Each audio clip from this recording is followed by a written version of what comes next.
Well, hello everyone. Thank you for joining us this evening and watching this documentary film from Ground Zero. The stories that we watched and we saw earlier, and hearing the children, the women, the men going through all of this hardships, surviving a war, and they're still going through this survival right now as we speak. So we saw 22 different stories by 22 different directors, and each one of them holds a special, I'm not even reading what I prepared over here. Each one of them holds a special story, and it's incredibly intimate, and it's very special for them to share their experiences with the audience, and just giving us a little taste of what they are going through. And even with watching all of these 22 stories, I'm sure every single Palestinian living over there have their own story to share in a different dimension. And it is hard for us to even watch this and feel like we can't, we're incredibly helpless. We're not able to help in any capacity other than from outside, from afar, or some of us, I should say.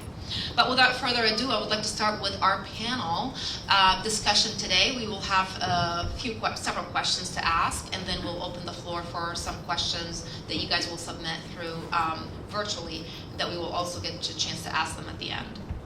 So I would like to introduce our speakers, and if you guys want to introduce yourself or let us know, we have Dr. Ahmed Abelmageed, we have Tareq Abuhalima, as well as Thayer Ahmed. If you guys want to introduce yourself real quick.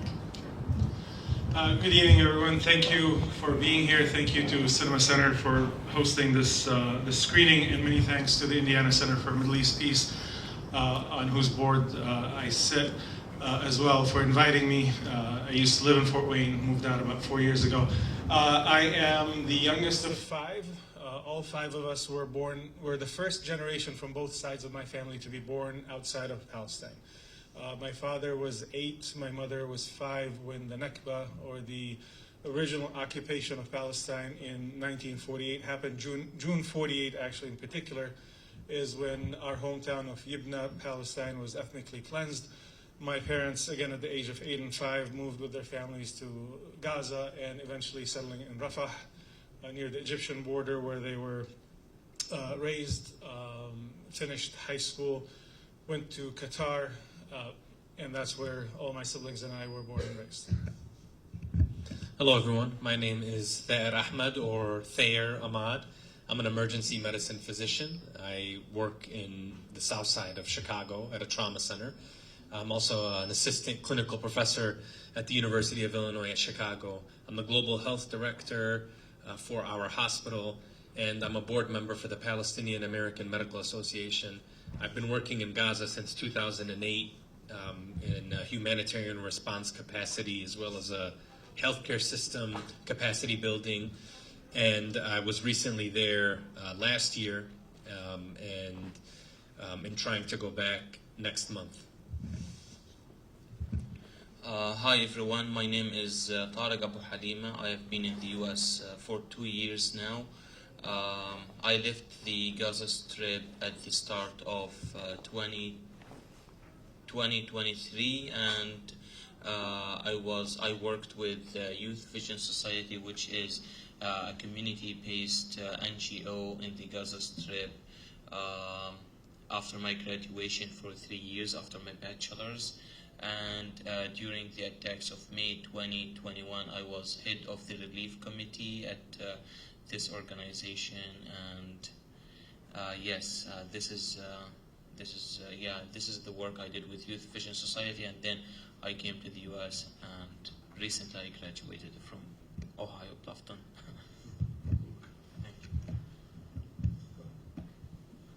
Thank you, everyone. I forgot to introduce myself earlier. My name is Farah Combs, Farah Ahmed Combs, and I teach at Purdue Fort Wayne, and I am a Palestinian, but was born and raised in Kuwait, similar to Dr. Ahmed Abelmageed's story, but in Kuwait. So we will start with a discussion. I do have some questions based on your narratives of the 22 short films that we watched earlier. I'll start with you, Ahmed. How does the use of multiple filmmakers with personal experiences shape the storytelling in this movie from Ground Zero?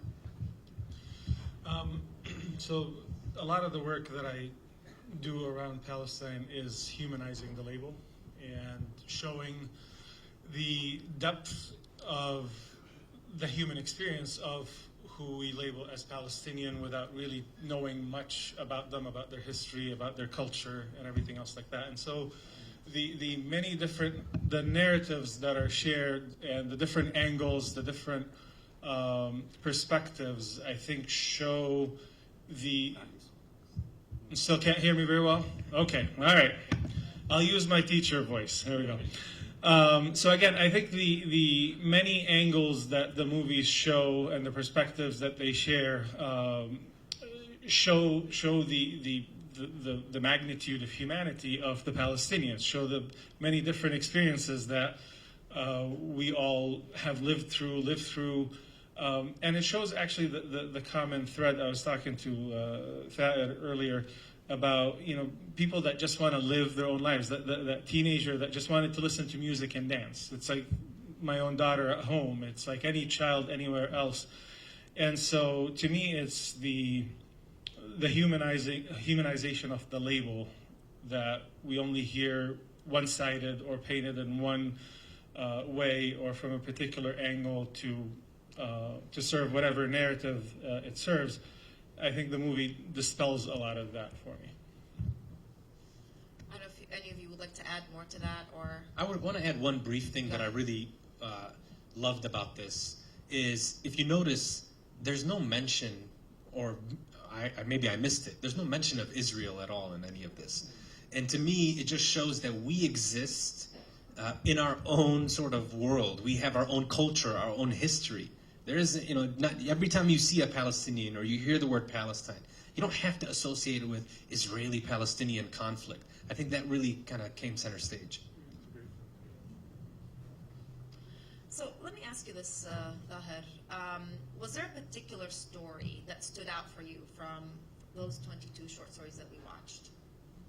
Yeah, I mean, there's a couple, and just based on my experience, I mean, there was the one part where people were sort of getting together to sing, and they had the instruments there, and it was really about kind of saying no to everything bad that was happening and trying to find hope. And it reminded me when I went to Gaza in 2021, and I was working at Shifa Hospital, and there was this moment that we had a day off. It was Friday, so it was half day. And we went to an area that was, I don't know what it's called.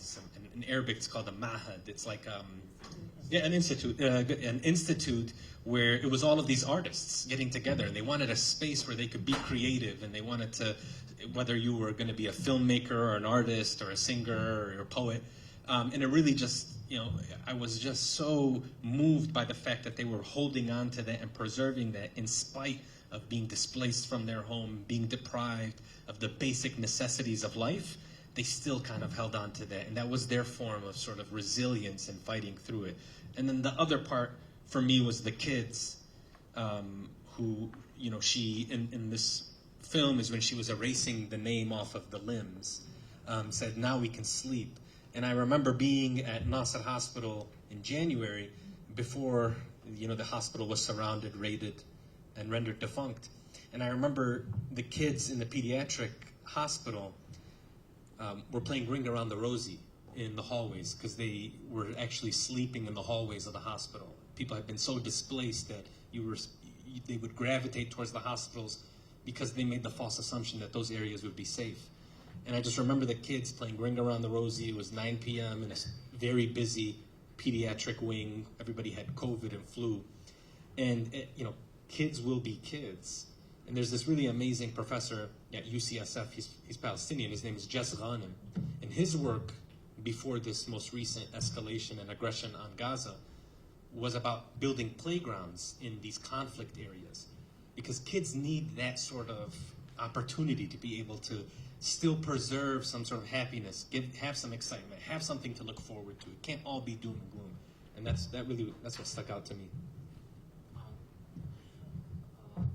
Answering this question, maybe the movie that I related to the most was the one where the band was playing music. Maybe there was some kind of a personal bias to that movie because I know the people. They are good friends, and Rahaf Shamali is a good friend. And the guy who was on the call at the beginning of the movie is the guy I called to help me with taking photos for my graduation, for my bachelor's graduation, Ahmed Abelmageed.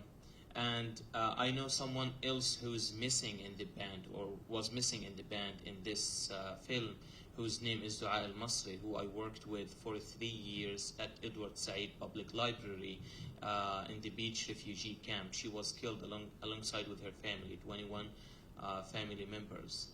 And I remember in my last call with her, like it was late October, and she was bombed at the start of November with her family. She told me literally in Arabic, خليهم يهدوها إحنا بنعمرها. Let them destroy whatever they want to destroy. We will rebuild it.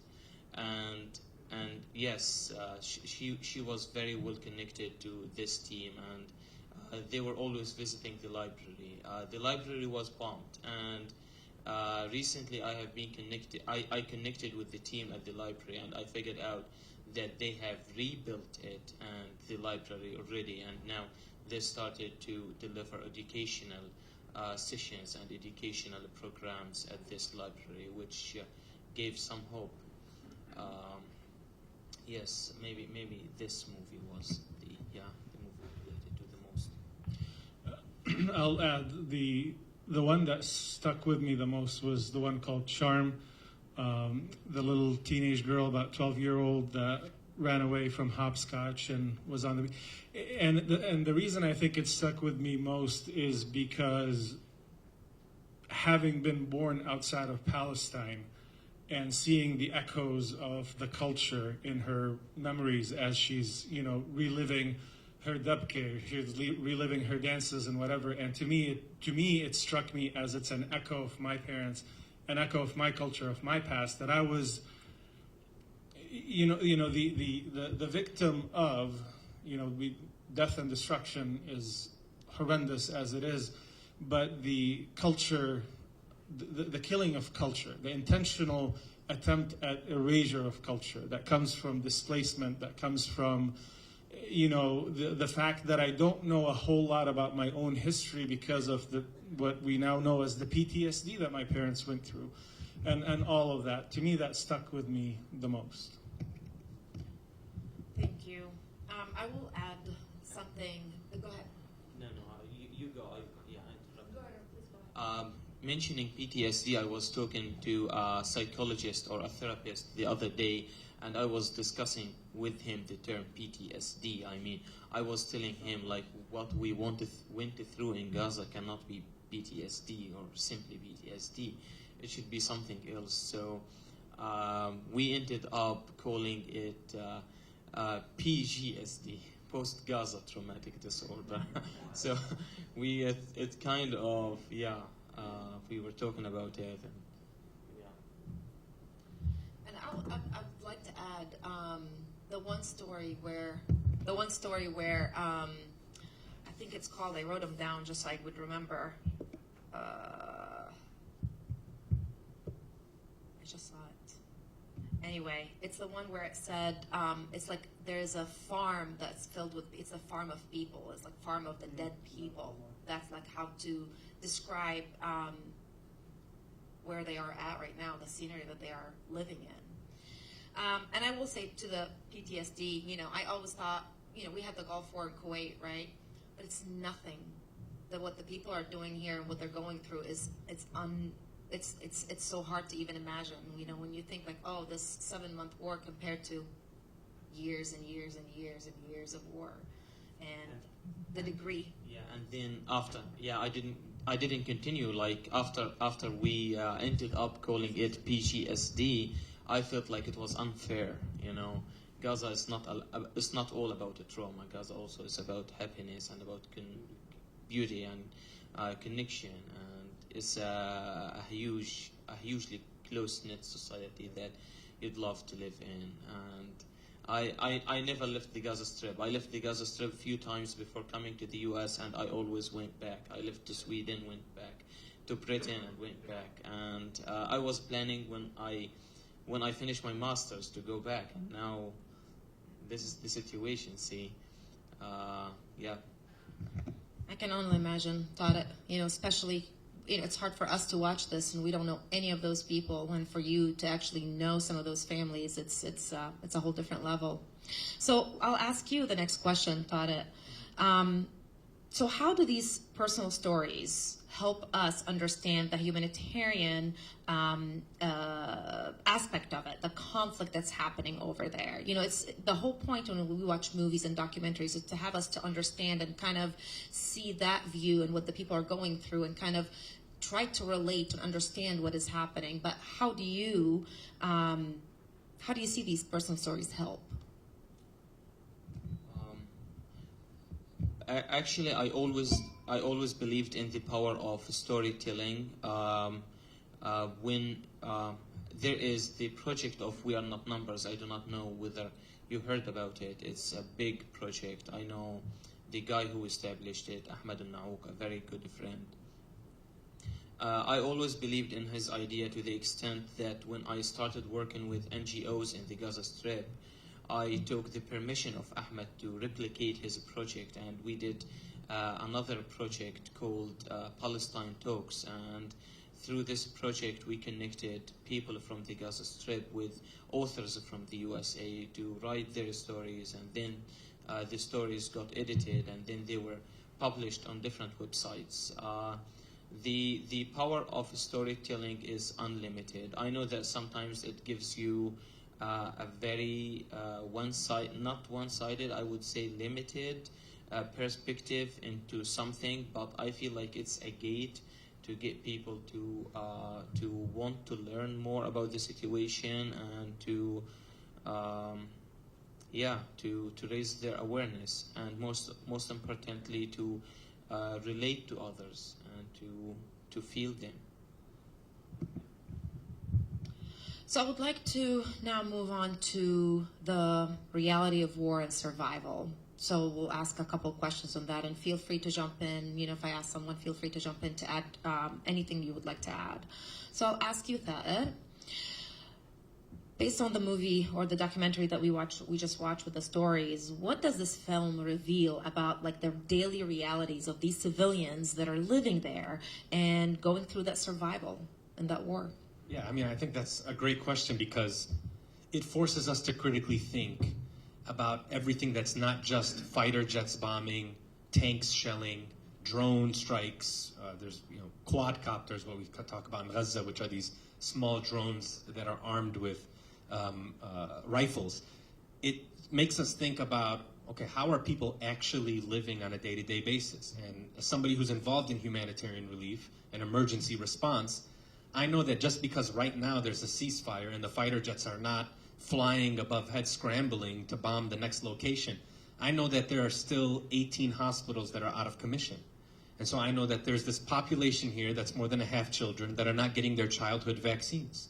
I know that there are supposed to be 2,000 cases of cancer that are diagnosed in Gaza every year. That's usually what it is. And if you talk to the few oncologists that are left in Gaza, they'll say maybe they've diagnosed 10 or 15. And does that mean cancer is gone from Gaza? No, it means that there's people living in these tents who have no access to primary health care, to their doctors. We know that polio, which was eradicated for 26 years in Gaza, it's a highly vaccinated population, emerged. Why? Because you just saw what the conditions are like. There's no sewage system, so wastewater removal is impossible. And we're not allowing clean water to get in, even though it's right outside of the borders. I had to drive through seeing trucks and trucks of aid. And maybe you saw it when you look at some of these pictures, but we see these trucks that have food and water and filters and medicine and commercial goods stuck outside of the border there. So films like these start making you think about the 360 degrees of life. It's not just that somebody died in an attack.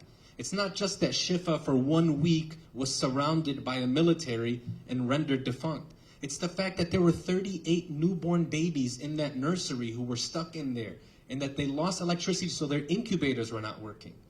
and they had to be transferred somewhere. And by the time the Red Cross got to those kids, there were only 31 of them left because 7 of them had died. So it's, what's the next step? How deep does this crisis go? If I don't have water or food and I'm living in a tent, displaced from my home all the way up to the Egyptian border, it makes me think that just because there's a ceasefire right now, that we've still got a lot of work to do. So my wife and I actually watched the documentary before coming here. We were given access to it beforehand just to kind of formulate some thoughts and everything. And as we were watching it, she made a remark that struck both of us. She said, they're getting their hair cut. And not in any derogatory, condescending, oh my God, look at them. They're, instead of trying to run for shelter, they're getting their, she's like, look at how much they are used to trauma, that with all that's happening around them, they're still going about their daily living. You know, that you know, whether it's kind of a sort of an FU to everything that's going on, I'm still going to get my haircut or get my shower or whatever the case may be. But it struck you that they've adjusted to the decades of trauma. Things didn't start on October 7th, nor has it been only happening for the past, you know, few months or 15, 16 months. It's been happening for a very long time, and people find a way. She's saying, if this happens to us, we'll be just running for shelter, running away, not thinking of anything, taking care of anything. But it's become so normalized that they're still looking for the haircut. And you see it all over as well. So that was a fascinating comment. You just remind, I have to make this comment now. So we were in the hospital, Nasser Hospital in Khan Yunis, and we were told we have to evacuate the hospital, that they're going to shut the hospital down. And I wasn't thinking about this at all, but one of the nurses in the ICU, he looked at me and he had this look of concern. I thought he's saying, like, why are you still here? You should be going. He's like, you need a haircut. And so he gave me a haircut in the middle while there was an evacuation order. So, to your point. So, to go on to another question that does relate to the reality of war and Survivor as well. Based on the 22 films that we watched and the directors that shared, that really helped us try to understand some of what's happening over there, how do you think the directors, even the I don't want to say actors, the people that are in those documentaries, those short films, how did they convey the resilience, in your opinion? How did they convey the grief and the hope through all the storytellings that they showed? I think they did that very well because they were focused in their films to shed light on hope. I feel like in every piece of these short films I watched, I felt like there was some sense of hope or wanting for hope, and it was well conveyed. Yes. Yeah. I mean. These short films, like I was watching them and not taking them for granted at all. I was imagining how much exhausting it was from behind the scenes to get the materials and to get the people. And you saw that film, how recycling, how she was reusing and reusing the water multiple times to save herself. I'm assuming the line again to get water again. And I was thinking this way in terms of how these films were produced, how they were recharging the batteries to take the films, how they were taking transportations or calling each other, or paying for things, or stuff like this. So I was not taking it for granted at all, and also I was feeling the burden of people who were filmed when they were giving their testimonies. Like some of the films felt like some type of real life testimonies, and I felt like this was a person who is re-traumatizing themselves to tell us what happened to them. And this thing was apparent. There was something to that. To me, we used to always say growing up, you probably heard this, is like, existence is resistance. Just existing and kind of preserving, who you are and sharing your story. One thing that I felt was so powerful is there's that one short clip of the young man whose fiance had been killed, and you can feel his heartbreak. And to me, it's, there's a resilience in that. He's heartbroken, but the memory that's there, he's not going to just, no matter who suggests it, he's not just going to walk away if you give him the best looking house in Egypt or in Jordan. He's not going to just leave that memory and that love that he had. He's heartbroken, but that sorrow is connecting him there. Or the father who's going around, he said, okay, I'm going to go see if I can get bread. I'm going to go see if I can charge my phone. I'm going to go see if I can get some water. And he was unsuccessful on all of those. But he's, the next day is going to come and he's going to try again. And, I just looked at those things. And to me, there's something there. Resilience is not just, no matter what, I'm going to smile. Resilience, I'm going to keep pushing forward. And every one of those stories, you didn't really feel like anybody was going to give up. Even one of the most painful ones was the father who was injured in 2014, lost his memory, and then he started getting his memory back. Just kind of, he said something, and the translation I didn't agree with, but he was, him saying, wow, that the word Yaba, when his son called him father, he had not heard that before. He said, wow, that sounds really good, and I'm not used to it. Saying that I want to get used to that. I'm not just going to kind of let that go or give up. So to me, that was very powerful. This is important because also this reminds me of my uncle.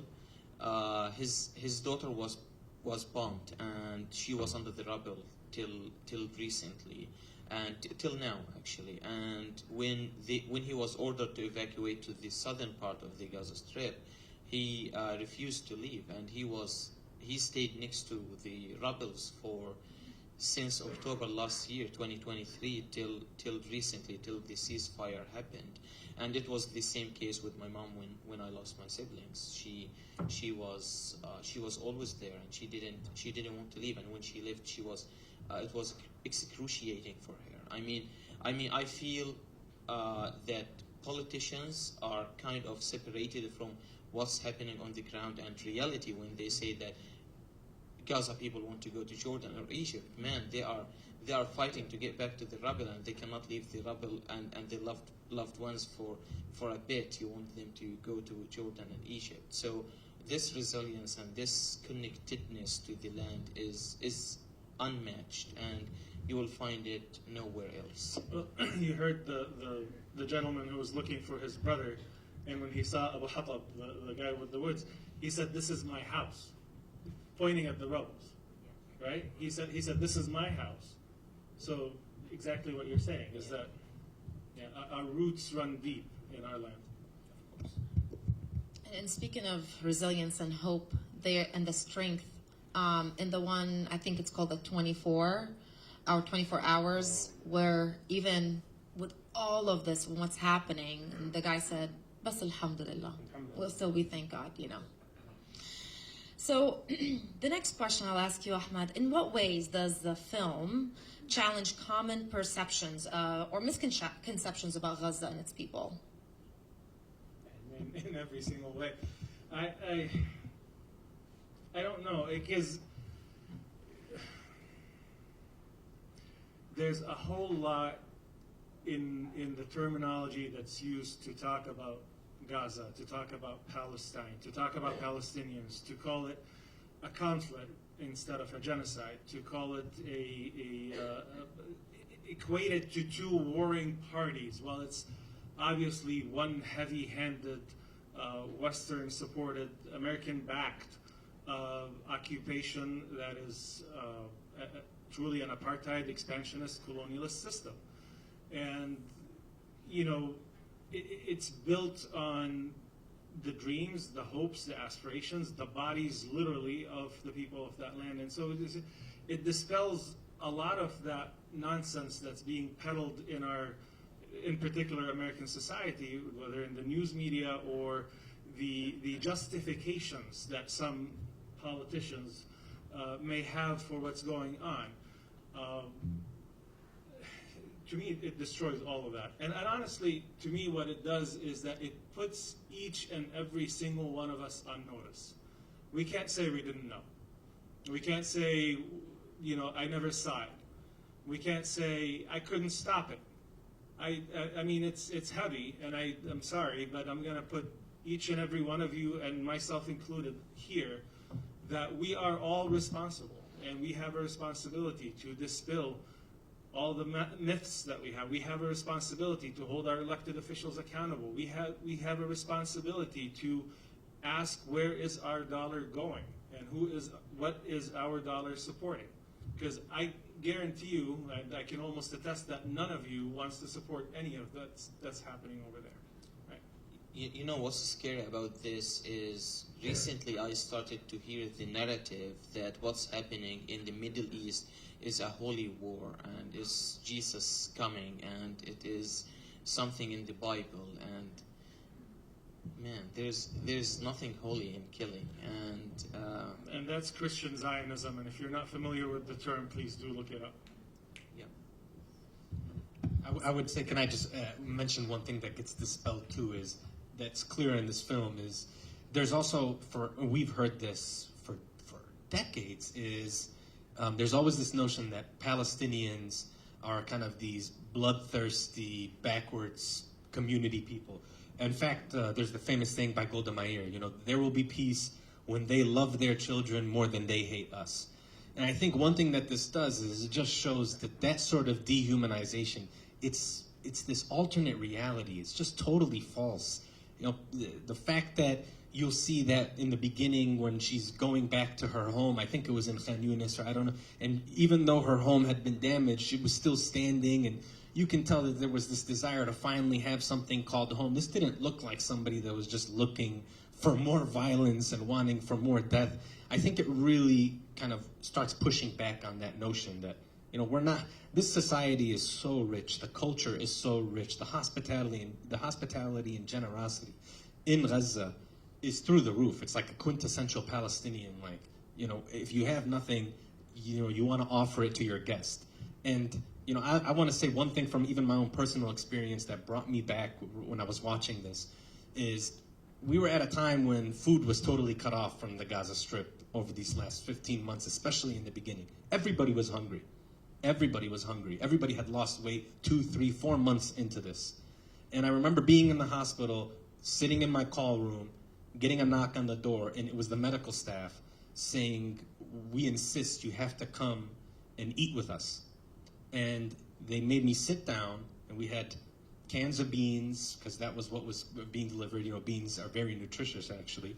And I hate beans, but it was a can of beans, it was a little bit of bread, and 20-some people who had pooled together all of the resources that they had, and they made me sit down, and I would try to get up, and they would push me down on my shoulder and say, no, you have to eat until you're full. It's our duty to host you. And to me, this is not a unique scenario. It's emblematic of the culture that's there. It's people who love hosting people, love laughing. You saw the comedian trying to perform. It's not this image that you're going to see if you're going to only watch mainstream media here. I mean, not people drooling when they see dead bodies. These are people who love incredibly hard, love very, very hard, and love each other. And, to me, you even talk about tight-knit community. I mean, that's the real deal. It's the real deal. You got a kid, and somehow there's diapers that finally came into Gaza during the war. You're figuring out, okay, I have some diapers for my kids, but also this tent over there, they have young children. They need the diapers. Can I have some for them, or can you please go by them? I mean, that's what we're talking about when you say community. I mean, they define the word community. Well, since you mentioned mainstream media, let's talk about that for a little bit. I know, right? So, in you guys' opinion, how does this film compare to mainstream media coverage on Gaza? How many of you have seen images like that on mainstream media? Case in point. I would say there's one thing that's bothered me a lot, and I think all of you are going to know what I'm talking about. The entire Arab world is very familiar with the story, and I think some Americans are, but it's the story of Hind Rajab. Yeah. She's the 6-year-old who was trying to flee to the south because that's what they were told to do. And She was in a car with her uncle, aunt, and 4 cousins, and her family was in another car, and they were heading to the south. Their car came under tank fire. And we have 3 hours that Hind is on the phone with a 911 operator from the Palestinian Red Crescent, a 6-year-old. And she's begging for somebody to come and help her. She's, you can tell, I mean, it's first her 15-year-old cousin who calls, and then you hear tank fire, and then you hear the voice of a 6-year-old girl. And they're asking, what happened to Layan, your 15-year-old cousin? She said, she's dead. Everybody else in the car is dead. Please come get me. She's asking the operator. And you have to hear this agonizing call for 3 hours. And, ultimately, we had to watch, or the entire Arab world at least, had to watch her mother in the south beg for international support to save her daughter. There were 2 ambulance drivers, Ahmed and Yusuf, who were cleared.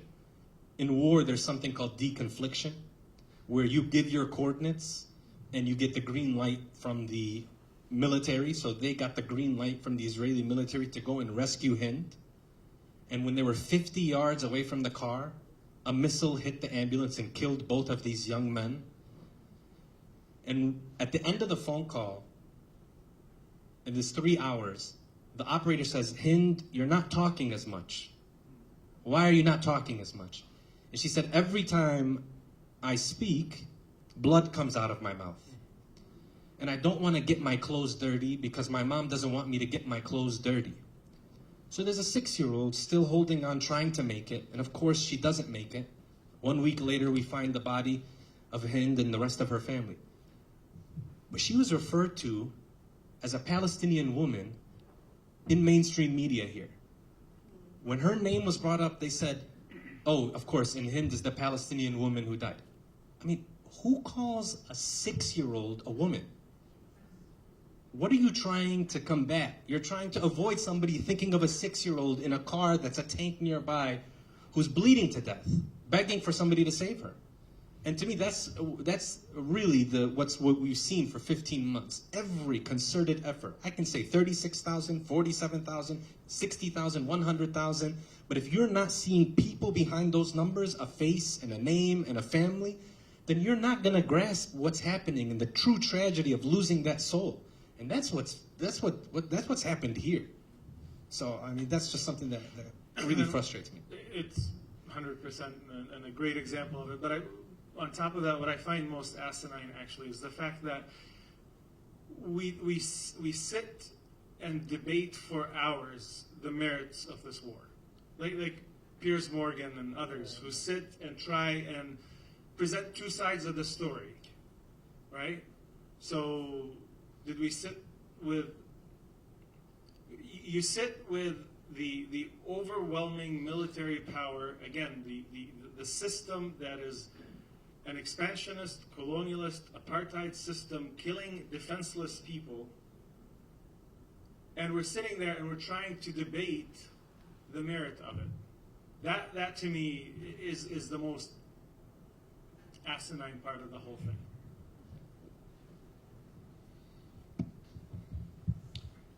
So, to kind of continue in this topic, honestly, it's it is hard to hear about Hind, because when that happened, it was obviously all over the Arab news, but then, like you said, she was referred to as a woman. But I hope you can Google Hind, Hind, and kind of, you can hear those phone calls as well, or the phone call. So to ask you another question, and within the mainstream media topic as well, and media in general, what role do independent filmmakers and citizen journalists play in shaping global awareness of the conflict? And not just in Palestine, all over. So I've been living in the Western world for the past 30 years. When I came here after high school in '96, the conversation around Palestine was in an echo chamber with other Palestinians or with other Arabs or other Muslims, and the public discourse was completely one-sided. What the independent media and citizen journalism, what it has done, it has shifted public discourse. Never have I ever, in my wildest dreams when I came to this country, would I have imagined myself sitting with people like you. And excuse me when I say people like you, meaning that you're not predominantly Arab, not predominantly Muslim crowd. And you're here interested, you're here learning, you're here engaging, and never in my wildest dream would I have imagined that when I came here as an 18-year-old engaged and involved in these kinds of conversations. So what it has done is that it showed reality on the ground. It opened people's minds to the media narrative that is one-sided, that is almost dictated in a lot of ways. These are the points that we discuss on mainstream media. It shows that there's no really any balance in reporting for the most part with all the. So it challenged that structure that puts us on the receiving end and feeds us whatever it is that we were fed, and it opened the majority of people's eyes to what we're not being told. That to me is the most impactful thing that this kind of representation, movies, citizen reporting has done. For the case of Palestine and others, we hear in Sudan, we hear about the Rohingya, we hear about the concentration camps in China, and all these things. We've learned more about the reality on the ground from citizens using social media. I know, social media gets a bad rap, but social media has opened up a lot of channels for a lot of people to learn more about what's truly going on, as opposed to just being on the receiving end of a monotone narrative. And in the time that I've been in America since I was in college, and the years that I've been here, I can't count how many times people have never heard of Palestine or thought I was saying Pakistan.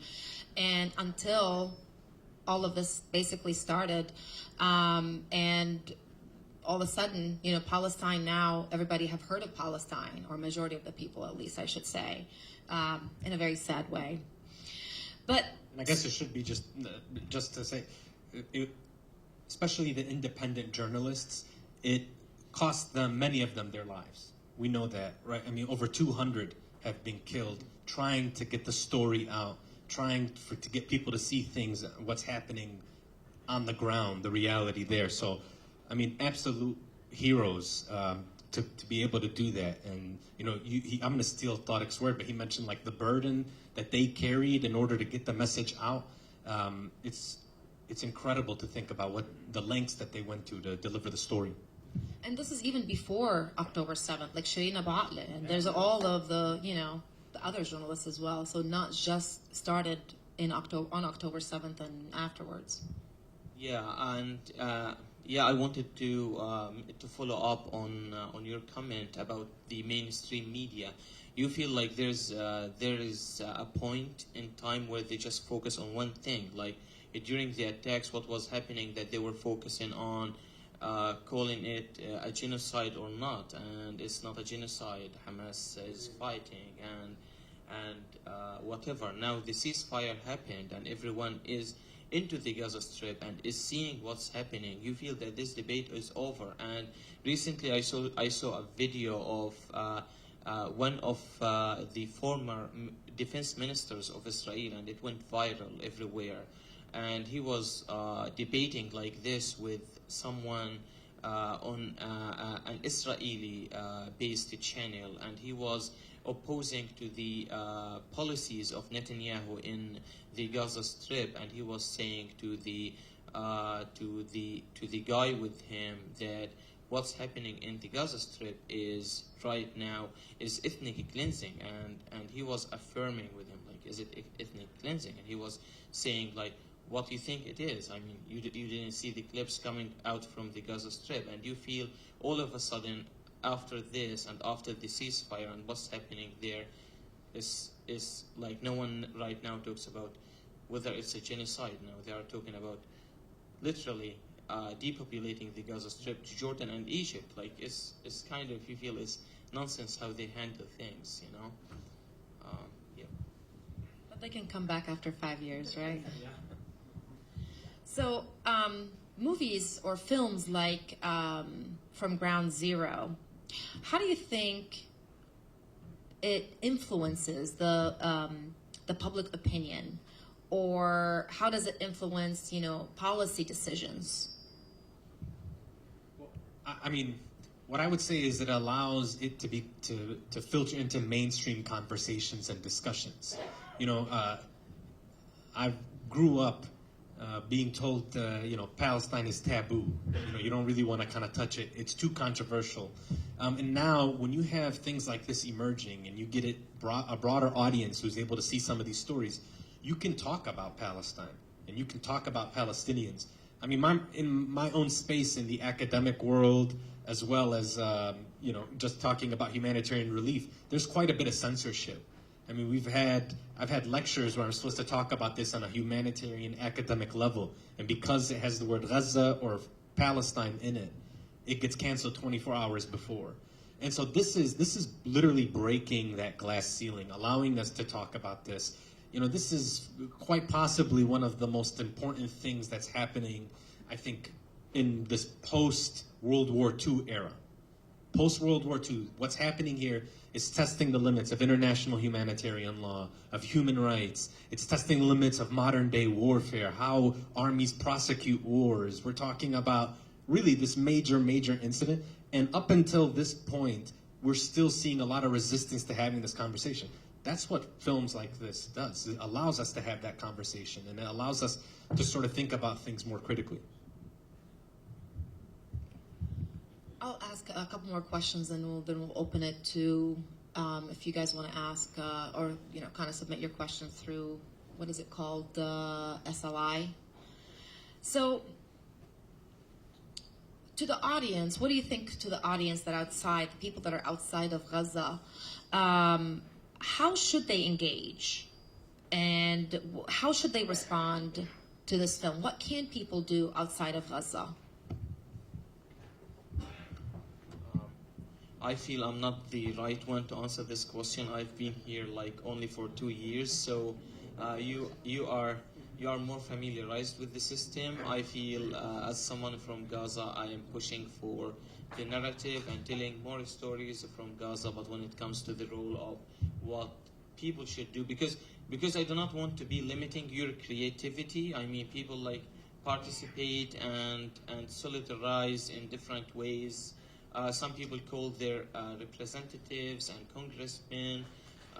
Some people protest. So, yes, something that we need to always keep navigating. And if you want to add something, please do. I mean, I will say two things. First and foremost, I will say sharing what you saw is so helpful and so important.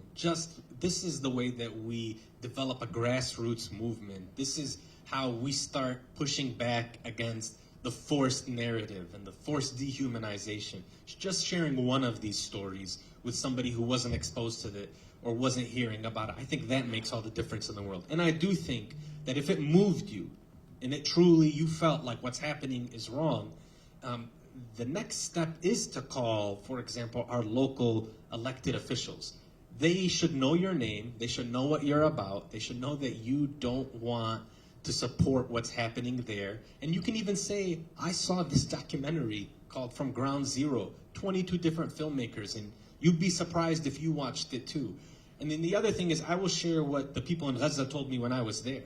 They found out I was an American. I mean, I'm Palestinian, but the way I dressed, they knew right away. I'm walking in the street like, oh, you're from America, come over here real quick. And they said, tell the people about us. They were not asking for revenge. They were not asking to be smuggled out of Gaza. They were literally saying, tell them about us. Tell them about what you saw. Share that with us, because they know that this is where a lot of the decisions are made. And that if it wasn't for the United States greenlighting what's happening over there, it would never have happened. And so, I'll say this, Palestinians, and they know, I mean, we grow up talking politics at the dinner table, in the coffee shop. So, everybody's very well versed when it comes to politics and public policy and international policy. And I think In the United States, it's not like that necessarily. You don't necessarily think about that on a day-to-day level. And I think just sort of introducing it and trying to have the conversation and sharing some of these stories, I do believe will have a reverberating effect that can lead to some serious change and some change for the good. Just looking at the time here, I think we'll just do some closing remarks, and then there's a lot of questions that on the Slido. So, Ahmed, do you want to share? All right, go ahead. Yeah, Tariq. Thank you for the invitation and for this and for coming and for taking the time and for allowing yourself to be open and to educate yourself on Palestine and what's happening in the Gaza Strip. It's important to keep this process of education and awareness going, and yes, keep speaking about Palestine and do not get bored of the Gaza Strip, because this is going to take time, and people there are living the reality. So we should not have this type of, kind of, oh, I'm bored of this, or I'm sick of hearing about what's happening there. So we need to keep ourselves reminded that people in Palestine are living this, and all the focus during tonight's event has been on the Gaza Strip. We didn't talk about Jenin camp in the West Bank. Around 800 people have been killed recently. The military has been swamping into the camp and doing military operations, and so many things are going there. So Palestine everywhere should be on our radar, and yes. Tap me on the shoulder if I go past 90 seconds, please. I'm just going to share. I had the privilege of, when I was trying to go to Gaza in May, I was in Egypt, and the border between Rafah, which is between Egypt and Palestine, Egypt and Gaza, was seized by the Israeli military and shut down, so we were turned away. And I was very depressed about this, not being able to enter Gaza. And I was then contacted and said, hey, there's a family that's going to come to the United States. They've been accepted to get treatment for their daughter, a 6-year-old named Mayar. So I met them in Cairo, and this girl and her family's story is something I want to share with all of you to take away. And I think it really characterizes what's gone and what's taken place. Their family was in Gaza City, and they heard a sound bomb. I think it's called, I don't know what it's called, sonar bomb or something. And they ran out of their house. And in the process of running out of the house, there was another bomb that hit nearby, caused shrapnel to fly everywhere. A family of 6 lost 2 of their kids immediately, an 18-month-old boy and their 14-year-old daughter. And 2 of the kids, Mayar, who's 6, and her sister Amina, who's 8, were injured by the shrapnel, but Mayar's knee was totally destroyed by the shrapnel. Her father lost both of her legs, and her mom just had some superficial shrapnel wounds. They went to Al-Ahli Ma'madani Hospital. It's the Baptist hospital in Gaza City. And while they were recovering there, the Israeli military came and surrounded that hospital, and they had to flee. Her father, a double amputee now, had to flee on foot to the south of Gaza. Mayar, who has a leg in an external fixator, meaning that she has to keep her leg straight up like this because she has no knee joint, was in a wheelchair trying to go to the south. They made it to the south miraculously, then they made it to Egypt. The father is still in Gaza because men are not allowed to be medically evacuated. They will automatically be rejected if you put them on any medical evacuation list. I met them. We went to the airport in Cairo, and the first thing that Mayar said to me, she saw the planes by the gates, and she said, are these the same planes that fly above Gaza and bomb us? I said, no, these are different. This is a plane that's going to take us to the United States. And if you saw how they looked outside of the window of the plane as we took off, just incredible watching a 6-year-old and an 8-year-old, fascinated. We land in Newark, New Jersey, and we're waiting for our connecting flight to the West Coast. And they're hungry, and I said, can I get you guys some pizza? And they said, okay, sure. I go grab them some pizza. They're excited. They take a couple of bites, and they're like, this pizza sucks. Our pizza in Gaza is much tastier. I said, all right, well, you're probably right. This is New Jersey, though, so hopefully when we get to the West Coast. We get to the West Coast, and they got to see mountains for the first time. Because Gaza is not really hilly, it's all coastal, flat plains. We have hills and stuff in the West Bank and in Jerusalem, but not in Gaza. And they were amazed. They had no idea. Like, that's thalij, that's snow? I say, yeah. We land, and we went our separate ways. I was able to get them to the hospital. And I call back, and they got a 1-year visa from the United States that would automatically be renewed at the end of it. Mayar gets her treatment. I talked to the mom 2 months later, just checking in, and she goes, we've booked, we're going back to Egypt. And I said, for what? You guys have a year. You have support here. You have an NGO that's saying they'll help you get in schooling. Why would you go back? Why would you go back to Egypt? And she said, well, once the border opens, we're going back to Gaza. She said, she's like, my kids need their father, and my other 2 kids who we lost, I want to visit their graves. I want to pray for them. I want them to feel the company of their mother. I mean, these people are not looking to escape Gaza and to resettle somewhere else and steal our resources. They want to live in peace in their homeland. And they're back in Egypt now, waiting. I apologize if I'm going to make it longer, but when you mentioned Al-Ma'madani Hospital, I wanted to comment on this. Al-Ma'madani Hospital is the only Christian hospital in the Gaza Strip. And when the attacks started, people took refuge in this hospital. They thought that it is a Christian hospital. It was going to be internationally protected. Now, on a side note, my uncle was before the carnage or before the massacre happened at the Baptist hospital. This hospital, the only Christian hospital in the Gaza Strip that people were taking refuge at. My uncle was rushed into the hospital after his house fell on him due to a carpet bombing that happened besides his house. So when they were discussing where to take him, they said that it would be really more safe to take him to this Baptist hospital, and he was rushed into this hospital. The day after he was there, the Baptist massacre was committed, and around 500 people were killed on the spot that day.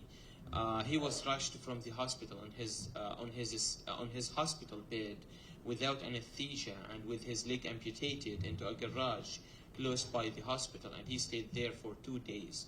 After international organizations interfered, it was too late, and he succumbed to his wounds in southern Gaza.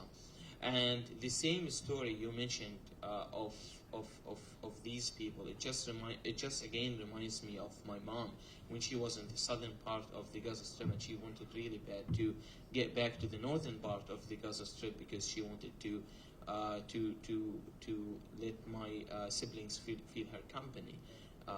And it also reminds me of my uncle again when he stayed next to his daughter when she was under the rubble, and he refused to leave, although that it was grave and truly risky. It was a grave danger to stay there. So this connectedness again, it always keeps like affirming itself as we talk about how much people are there connected to the land. So this is sumud, steadfastness, and yeah.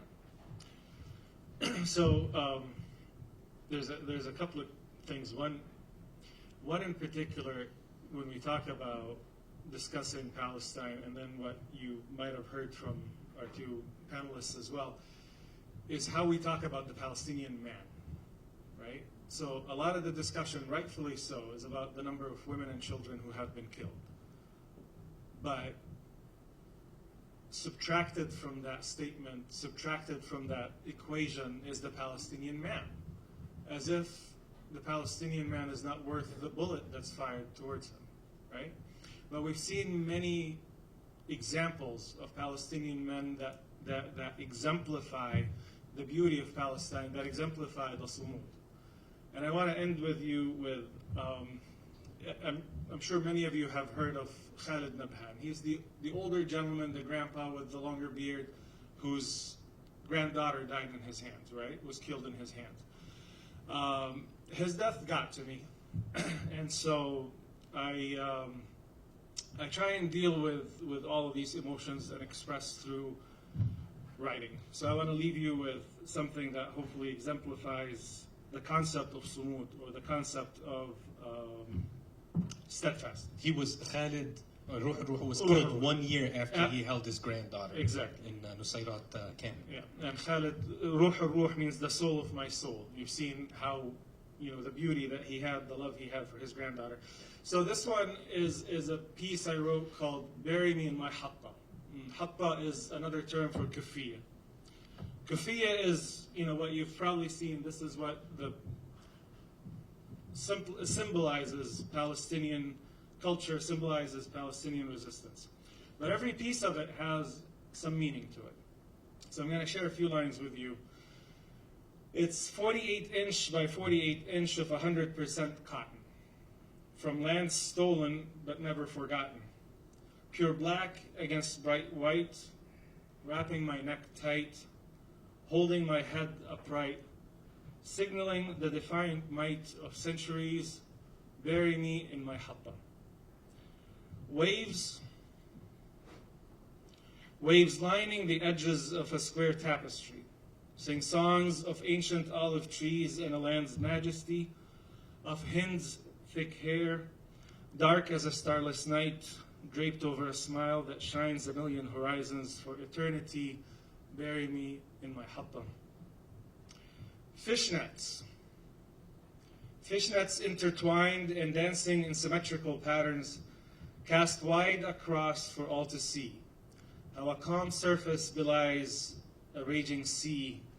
How Reem's little fingers, tangled in her sido, in her grandpa's Khalid's salt and peppered beard, made me smile despite all that's raging within me. Bury me in my hatta. An infinite line that connects the two. The sea that gives endlessly in the lands that grew, boldly traverses all travesties and tells tales of the footsteps it carried to the doorsteps of immortality, of the rock it gifted to a mighty sling, the manger that cradled a tiny miracle, the angels resting in its bowels, the freedom that will once again dance atop it. Bury me in my hatta. Bury me in my hatta, and upon my grave pray that where I lay, a field of a million hattas grow, wrap necks tight, hold heads upright, and continue to signal the defiant might of centuries. Bury me in my hatta.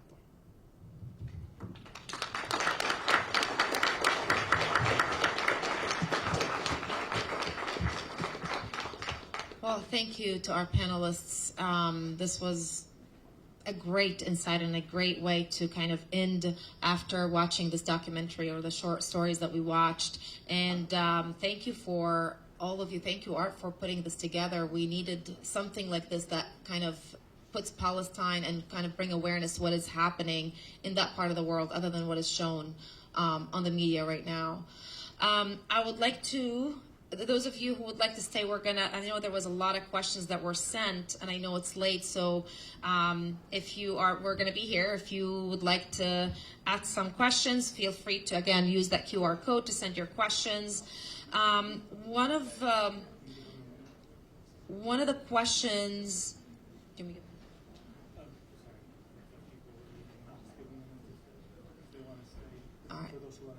yeah, for those of you who want to stick around, you can just stick around. And for those of you who are leaving, thank you very much for joining us.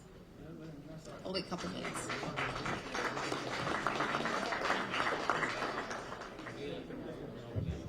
All right, we'll just go ahead and get started with some of our questions here that were submitted. Our panelists, I'll let you guys answer those questions. One of our audience members asked, I noticed that the people of Gaza would call their loved ones and people who had died martyrs. and not specifically victims. Why is that? And thank you in advance for answering the question. Actually, we do not call them martyrs, we call them shaheed. And shaheed is an Arabic word that stands for something a bit or slightly different than martyr. Martyr is the closest English translation in meaning, but it's not the precisely accurate English translation of it. But there is no words in English that can really in a sufficient way translate the word shaheed. The word shaheed means the one who is Witnesses. who. Yeah, I will let you explain this, but yeah, I will. I took this part. Okay, please do. No, so in a broader theological sense, yes, you can think of it as martyr. But shaheed comes from the word for bearing witness. So this person before God would bear witness to the injustice that was done to him or her. And also martyr has a meaning in English, that someone who would die for their political belief, which is totally, completely different than shaheed in Arabic. Shaheed cannot die for this mundane, materialistic political belief. It's someone who witnesses again before God the injustices that they saw in life. And I would probably just add and I don't want to get too deep into religion because it's not my area of expertise, but there is a notion too that shaheed is selected or chosen, and it also this idea that life does not just stop at that moment where somebody's killed, that their soul obviously moves to a better place, and a shaheed has their ranking, I don't know what to say, but their soul kind of still exists, but in a very honorable sort of station, and so it's a very helpful way to think about it.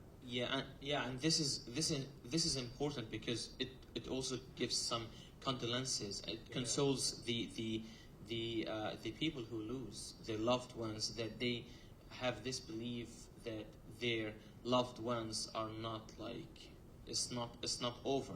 They are in a different life, and this helps with restoring hope and with their resilience. And there's a concept of heavenly reunification, so reunifying with your family member in the afterlife. And a lot of the words, sometimes I would glance over the translation. It's not completely accurate, and sometimes it's hard to capture the true meaning and the depth of the meaning of the Arabic words into English. So, but yeah, this is the best that they can. Mm-hmm. Another question is, this one is also about martyr, actually.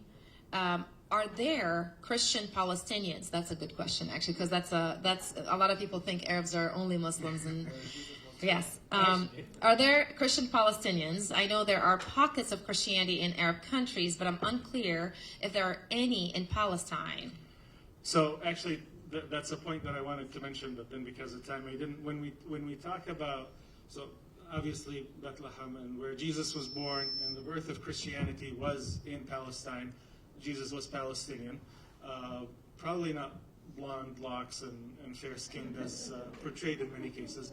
But aside from that, when we talk about Gaza, one of the things that is not often talked about, but mentioned by Tareq, is the Christian minority. Minority from the sense of numbers. They're small in numbers, right? Smaller, but there is a sizable Christian population of Gaza. The impact on them could be almost tenfold. Like if I have a member of my family who got killed, it's 1 of 10. In the Christian families, they're a little on the smaller side. If one is killed, it's 1 of 10. It's like if it's 10% for me, it's more like 60-70% for them that they've lost.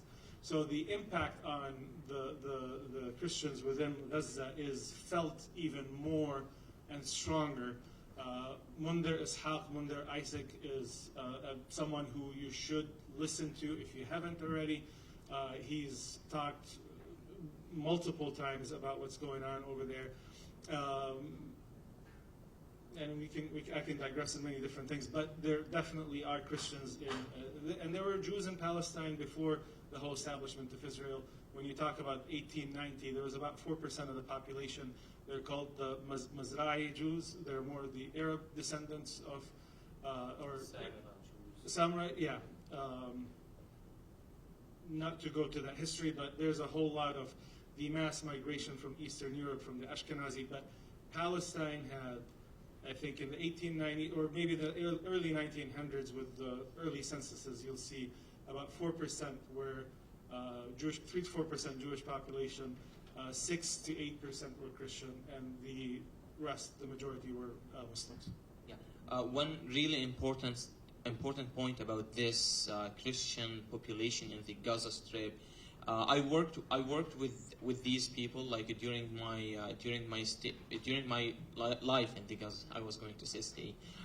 During my life in the Gaza Strip, I worked with these Christians. What's really interesting about them is that after 2007, when the blockade, air-sea land blockade happened, was imposed on the Gaza Strip, these people were offered the choice to exit the Gaza Strip, and they refused.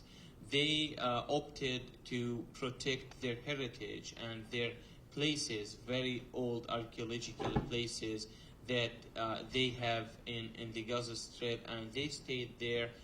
Most of them are, again, it's the connectedness to the land. When you are from Gaza, you are the people of Gaza. You are not a Christian, you are not Muslim. They are Christians, but still they have got this really. They are really connected to the land, and they refuse to leave, yeah. Although what's happening there. Church of the Sepulchre, heard that church, right? Can someone explain? I don't know. I don't want to misspeak, but Church of the Sepulchre is definitely historic for centuries, right? There, very prominent in Christian theology and tradition. And by the way, the holders of the key of the church are Muslim family. It's been in generations with the Muslim families because the Christians, long time ago, they said, okay, we're going to fight over this, so we're going to keep it with the Muslims because they're a neutral party. And to this day, so the attachment, to the land, we've been there for centuries, right? And it is not Christian, Muslim, whatever. We're Palestinians. Yeah, and the close relationships between these two peoples I'm not going to say peoples, but these two religions, I'm going to say, between these two religions in this land is really fascinating. I remember that when in 2021, the guy who was kind of the archbishop or something, I do not know what's the right term of it, but I know his name is Manuel Msallam. So we call him Uncle Manuel Msallam. They call him Father or something. So we call him Uncle Manuel Msallam. He when a mosque was bombed and it was close by his church, he called for a prayer from the church, and he said that if a mosque get bombed, you are welcome to call for your prayers from our church. And this was really. And I would just add that there's an incredible diversity when it comes to Palestinians. So there are different sects of Christianity. In Ramallah, there's a Quaker school. It's actually probably the best school in Ramallah. It's a high school. And we know about Bethlehem, and we know that there are these the ancient Christians in Gaza. But there's also black Palestinians. The Palestinians from Jericho are very different than the Jerusalem Palestinians. There are Palestinians who are farmers, city folk. I mean, the diversity is really, it's incredible, and it is also fascinating. And I probably continued the question. I probably should have continued and mentioned that the person is asking because Christians seem to justify this war based on biblical stories. I think she means like the Christians she is around, not all of Christians. And I have been around. I have a couple of neighbors are that way, and I really don't have an answer to it. Why? I don't know. Another question is, okay. Yeah. Oh, go ahead. I was going to say that not all Christians are like this. I mean, really, one of the I mean, I've been familiarized with really good advocates that that are Christians and are Jews. I mean, one of the really good books about Palestine, The Ethnic Cleansing of Palestine, wrote by Ilan Pepe. He's Jew, so not all Jews also are supporting of the idea of ethnically cleansing the Gaza Strip. And also, I mean, there's Beyond the Two-State Solution, a very interesting book by a Christian guy. There's a whole organization led by Christians. It's called Menopen, Mennonite Palestine Israeli Network, and it's the organization that invited me to the U.S. There is, I cannot name them, so I wanted to. Another question. Do you think, is that okay? This one.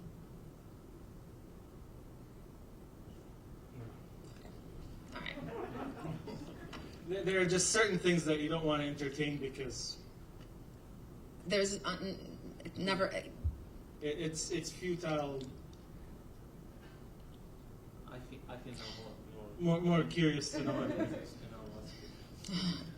So when we talk about mainstream media and the stories they tell, sadly, we might have to put the blame on ourselves. Do we turn the channel on good stories, or do we watch the war bombing stories? The stories are based on what we watch. I mean, I want to give an example of what we can do and have our voice told. I've written 5 op-eds since I've come back, and all 5 have had an overwhelming response of people attacking me for writing the op-eds. One was called The Public Health Crisis in Gaza. The second one was about the children of Gaza. The third was about the healthcare workers who I wanted to honor who had fallen. The fourth was about the election and policy. Every single one of them, overwhelming negative response from readers, and the editors were feeling the pressure on them. And in fact, I participated in a story that was published by the New York Times. It was 65 doctors and nurses saw in Gaza. And we talked about how there was an overwhelming amount of children who had been shot in the head. The New York Times had incredible backlash, so much so that they vetted that story for weeks and months. We were trying to push this story out. We had images, we had CT scans, and even with all of that preparation, they got slammed. And I think the opposite should be true for people who want the truth to get out. When you see something good being written in the newspaper or something on local TV or national television, sort of reaching out and saying, that was an important story, we need to see more like it, or that was incredibly biased, more like we need to make sure that we are being more cognizant of what we're saying and how we're referring to things. Being on the other side of it, I see how that impacted editors and producers, and I know that it has an opportunity for us to have a say in what happens and what's being shown on television. Another question is, what media outlets should we be following to see more factual stories? Al Jazeera or what else? I mean, Al Jazeera is, I think, excellent, but it's about knowing where their funding comes from, who's sponsoring it. Al Jazeera is funded by the Qatari government. So as long as you understand what sort of influences or conflicts exist, I think you're better off kind of analyzing and interpreting it. I love Amy Goodman and Democracy Now! I think they're incredible. Jeremy Scahill and Ryan Grimm are fantastic journalists. They just started Drop Site News. Also, I actually read Haaretz a lot, which is an Israeli newspaper. You do need a subscription for that. And no, I won't share my password with you. But they do a really amazing job. I think there's still resources out there. It's not going to be CNN, MSNBC, Fox News. I mean, that's what I can say definitively. I'll just throw on there Mondoweiss or Mondoweiss, if you have it, MONDWEIS. Independent journalism and opinion. They show a very good side of different stories. I think that's it for the questions. Go ahead, please. Go ahead. Trying to learn a little bit. Thank you. So two things. One, how do we get access to this so that we can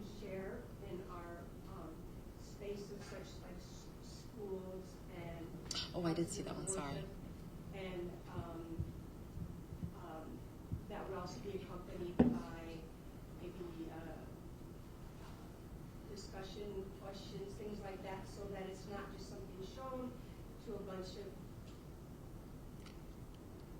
So if you talk to Cambry, who is the program director here, because this is copyrighted material and you have to, so he has the contact of the, I think, watermelon production, because I had the same question, I'm trying to bring this to Connecticut.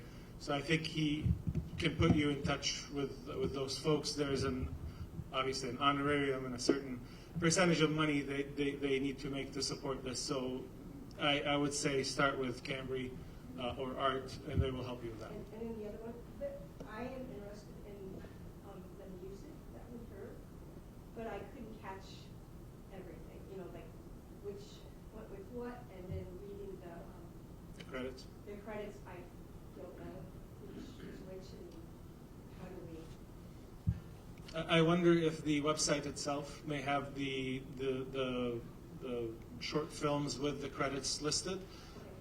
So that would be our best bet. I would add to that the recording of your conversation and your dialogue after the movie will be on the College Access channel and will be made available to Indiana Center for our YouTube channel. So give us a few weeks and it should be out there. So I think I saw a hand in the back, but just mentioning the Indiana Center for Middle East Peace. Is everybody familiar with the organization? Okay, and if you're not, Terry is on the board, and Dr. Michael Spath, he just left, and Ahmad, I think I see him somewhere here. They're an incredible resource in our town, and Sam Jarjour is here as well. They're an incredible resource about Palestine in particular, local resource, bring in a lot of great speakers. They're partners within this program, so please do look them up. Their YouTube channel and other events that they have are very informative. In the back. Helping out with her first question, I Googled, it's on Netflix, Disney Plus, Amazon Prime, and website justwatch.com. Great, thank you. So I think everybody heard that? Out that you possibly could watch it at home and then have your own discussions. Great suggestion. Thank you. And I will plug for Indiana Center for Middle East Peace, having gone with Michael to Palestine in 18. Jerry, are they going to go this year? Yeah, it's planned for May. Planned for May. They're already in process, so get hold of Mike. Right. But definitely, if you feel the desire to go and see and understand, it was life-changing for me. It's a curated trip that Michael does, and Michael is a PhD in divinity, so there's a whole discussion about the religious historical sites. Obviously, the war and everything else is not framed in religious terms, but the Christian sightseeing, the Muslim sightseeing, all that, he does curate that, and it's very informative. But here in Fort Wayne as well, they bring in lots of different speakers and perspectives, so I highly encourage you to get in touch with them.